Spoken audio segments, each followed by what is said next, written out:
Chers taureaux, j'espère que vous allez bien. Je suis ravie de vous retrouver pour faire cette guidance du mois de mai, ce taroscope du mois de mai. On va utiliser un petit tarot que j'aime bien, un petit tarot manga. Je vous mettrai le nom, je crois que c'est Britz, voilà, Britz Tarot, pour cette guidance. Et puis les 22 arcanes du tarot de Marseille, le classique. Bon, les taureaux.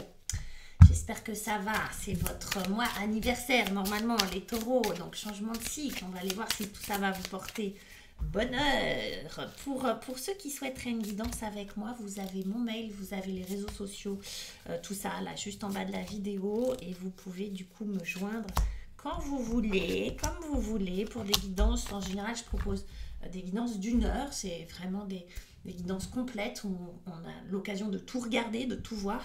Et puis des guidances de 30 minutes qui sont déjà très denses, où on a quand même pas mal d'infos et qui permettent voilà, un petit récap, un petit point de vue différent sur ce qui vous arrive. Allez, on va les voir. Alors, il y a déjà deux arcanes majeures et un roi. Bon, on commence.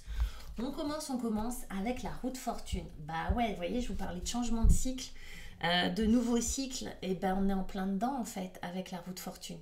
On va être vraiment dans, on a rendez-vous avec son destin, avec la roue de fortune, dans un changement de cycle, dans un changement de perception, dans un changement. Alors ça peut être à plein de niveaux, ça peut être vraiment quelque chose de très général pour vous. Avec de bonnes résolutions, avec un autre état d'esprit, etc., etc. On va voir ce que ça vous prépare, parce que la roue de fortune en elle-même, ok, on change de cycle, ok, là elle est vraiment bien placée, parce qu'elle est placée devant, donc elle n'est pas en blocage, elle est vraiment, elle annonce quelque chose, et elle annonce quelque chose couplé avec la papesse, qui est la papesse, la protection et l'apprentissage. L'écriture pour certains aussi, hein, au sens propre, écriture, lecture et tout ça, vous voyez qu'elle a un livre. La papesse, c'est l'intuition, la papesse, c'est la réceptivité.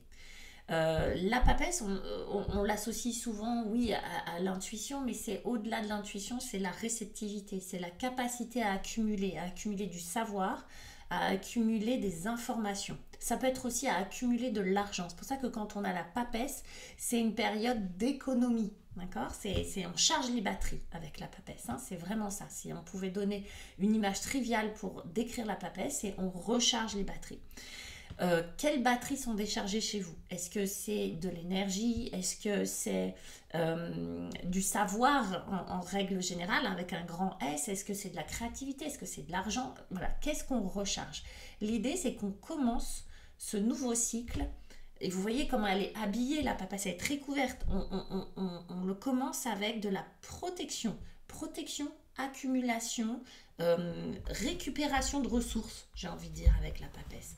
Et oui, il y a cette notion d'intuition, puisque la papesse, c'est un peu la gardienne de la bibliothèque du savoir universel. Du coup, elle a accès à plein d'infos. Si elle se tait, si elle veut bien descendre en elle, la papesse a beaucoup d'informations, beaucoup de sagesse, on va dire. Et on va voir que les énergies opposées sont effectivement très différentes. C'est-à-dire que vous, les taureaux, votre défi, c'est le roi de Pentacle. Le roi de Pentacle, lui, il va représenter la sécurité matérielle. Avec les pentacles, on sait qu'on a tout ce qui est valeur, ce qui a de la valeur donc terrestre, hein, concrètement, mais ce qui a aussi de la valeur pour nous, au-delà de quelque chose de terrestre, on a carrément l'opposé, c'est les grandes valeurs, l'amour, la liberté, le partage, je ne sais pas ce que c'est pour vous, mais ce qui a de la valeur pour vous. Là, clairement, entre la papesse qui fait des économies et en opposition, on a notre petit roi de Pentacle, il est possible que certains taureaux aient besoin d'économiser au sens propre du terme. C'est-à-dire que des frais, des choses, de l'argent qui est parti, des difficultés matérielles peuvent apparaître chez certains taureaux. Pour d'autres, c'est vraiment au niveau du corps où on va avoir besoin de récupérer. Il y a peut-être de la confiance qui est partie, il y a peut-être de la fatigue, il y a peut-être ce genre de choses. On n'oublie pas que le roi de Pentacle, c'est un bâtisseur, c'est quelqu'un qui inspire confiance, vers qui on va souvent se confier, qui vraiment est quelqu'un d'assez protecteur, matériellement parlant. Il est possible que dans votre vie, les taureaux, il y ait un personnage qui représente ou qui représentait cette notion-là, qui est un peu en opposition avec vous, ou vous vous posez des questions, ou peut-être vous doutez de cette personne-là, que ce soit un homme ou une femme, mais que ce personnage-là soit je veux dire en contradiction, oui, avec ce que vous vivez, ou en tout cas qui vient s'opposer à vous dans ce que vous avez envie de vivre. D'accord? Peut-être quelqu'un qui était rassurant autrefois, qui ne l'est plus. Voyez?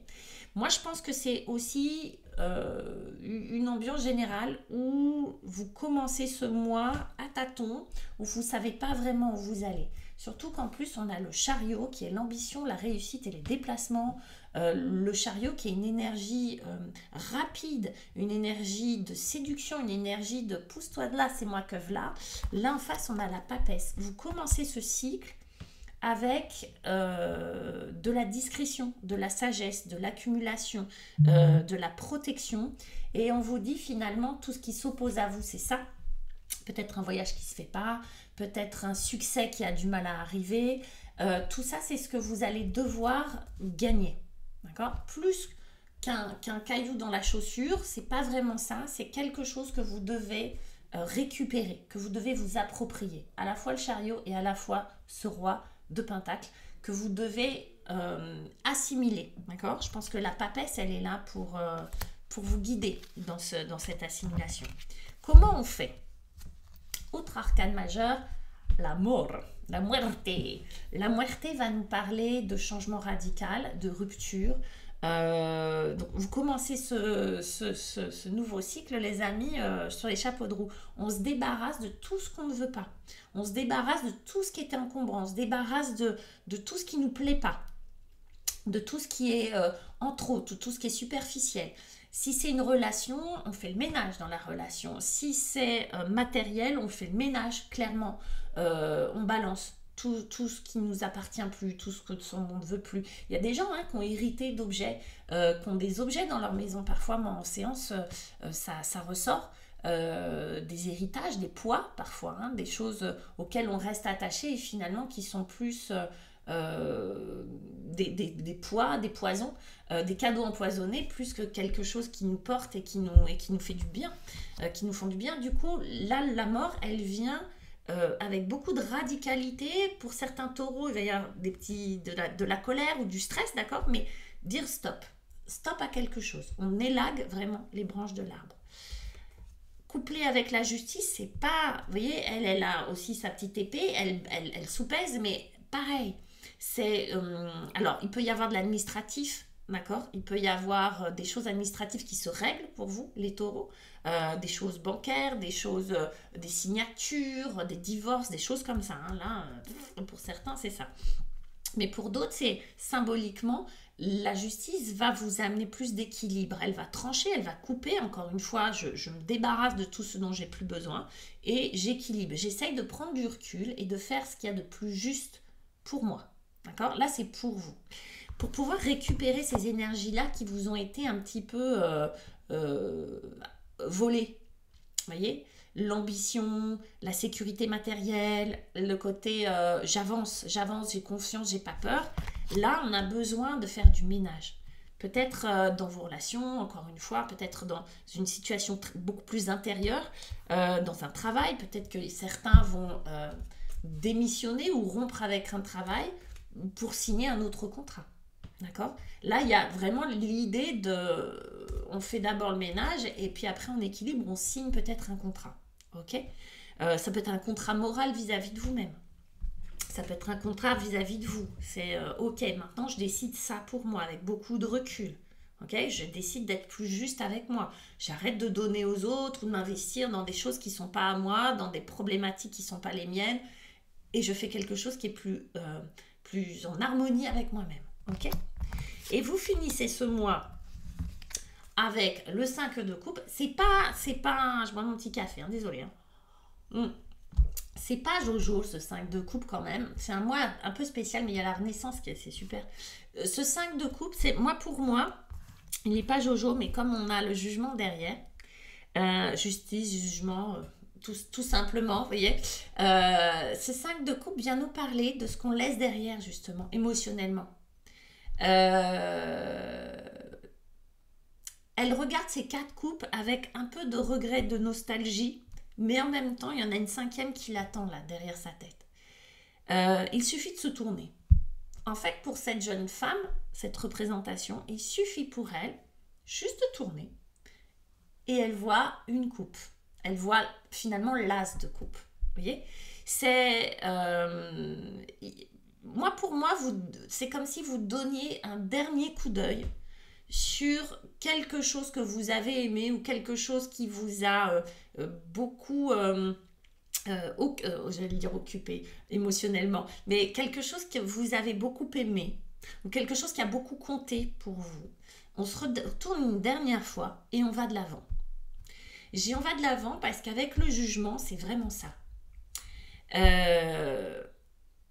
Donc, je dirais presque qu'il y a des deuils qui se font pour vous sur ce mois de mai, les taureaux, dans un sens très positif du terme. C'est-à-dire, je tourne le dos au passé, ok, j'ai beaucoup aimé ce lieu, j'ai beaucoup aimé cette personne, j'ai beaucoup aimé ce travail, j'ai beaucoup aimé cet endroit, etc. etc. Cette période de ma vie, ça peut être juste une période de ma vie, mais je vais de l'avant. Je renais, je décide d'être ce petit personnage-là, bleu, qui ressort, d'accord, après la mort, la résurrection, hein, tout simplement. C'est d'une logique implacable. Au moment où je tourne, en plus, on est un peu après Pâques. Mais vous voyez, c'est cette renaissance. Et tout d'un coup, les trompettes de là-haut vous appellent à une nouvelle vie.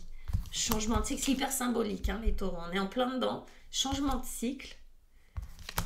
On fait un deuil, on équilibre tout ça et on renaît. On décide de renaître. Et on lâche, en fait, les scories du passé qui viennent peut-être vous retenir.